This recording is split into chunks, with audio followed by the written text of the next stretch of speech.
Good morning, Flagler County. I'm Rich Carroll. You're listening to Flagler's Morning News on Wednesday, October 20th, and this local news is a service of Flagler County's Toyota dealer. Beaver Toyota, here to wow you. Motion passes 5-0. And with that unanimous vote, the first single-family home subdivision will be coming to Town Center in Palm Coast. Amy Cherry reports. City Council voted to approve the more than 200 new homes that will be coming to an area along Royal Palms Parkway near Imagine School. Vice Mayor Eddie Branquinho voted for the project but voiced traffic safety concerns. On Lake Avenue with the school times, believe it or not, once I waited 18 minutes just to go through on school times. So I think that second exit, egress and ingress should be looked upon and impose some on that, okay? Because it's hard. It's hard by looking at this, especially school time, morning and afternoon. You could be taking sometimes over 20 minutes just to get into your complex. Ray Tyner, the city's deputy development chief, says they're already talking about this. We actually met with Imagine School last week, and we are going through working with them and working with Town Center, working with of looking at different alternatives of making the transportation a lot better. The development on 125 acres behind the tower will be called the Gables at Town Center. Vice Mayor Eddie Branquinho says he won't be running for re-election next year. Upon speaking with my family and my good friends, I made the decision. This last year has been tough on me, especially after my son passed. So it's kind of tough. But there was a caveat to his announcement. If the crew out there running for my seat are in any way, shape, or form a bunch of extremists, and I mean left and right, not just right or left, then I'll leave the door open to run. Mayor Alfin reminded Branquinho he has another year ahead of him. You're not in any way off the hook for all of the very hard work that we have ahead of us. So you may be retired, but you are not on vacation yet. So come prepared so we can get this good work done. Okay, thank you. I'll finish my term proudly and to the best of my ability. So help me God. A Flagler County middle school student is in custody after deputies say he made violent threats against a fellow student. Karen Johnson has more. The Flagler County Sheriff's Office school resource deputy of Buddy Taylor Middle School was notified that an 8th grade student made threats to shoot another student while riding the bus home. The school resource deputy went to the homes of both juveniles, and the student denied any wrongdoing. Flagler County Sheriff Rick Staley has a message for parents. I implore you to talk to your kids.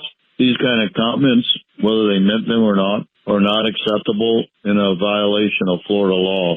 There is no gray area in these cases. The juvenile was arrested for written threats to kill and transported to the Sheriff Perry Hall inmate detention facility. He was released into the custody of the Department of Juvenile Justice. For Flagler's Morning News, I'm Karen Johnson.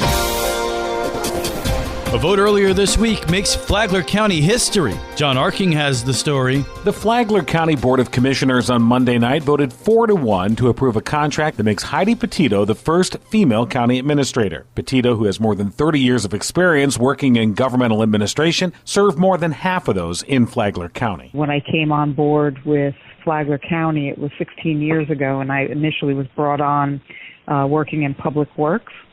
Since that time, I've held positions of, public works. I started out doing the financial and the budgets, quickly moved over to general services as the assistant director, became the director, and then most recently came over to administration. Over the course of my experience, I've had the opportunity and the privilege of working with diverse groups of people, some unique circumstances. Throughout my career, I've always, risen to the challenge and continued to advance wherever I've worked. County administrator is actually the fourth title that Petito's held in the last year. She was previously the director of general services, managing the $23 million budget of the county's largest department with 111 employees, before becoming the interim chief of staff last fall, and then the county's interim administrator in June. Petito's contract will automatically renew October 18th each year unless she's given 60 days written notice by the county board. From the WNZF Newsroom, I'm John Arcade.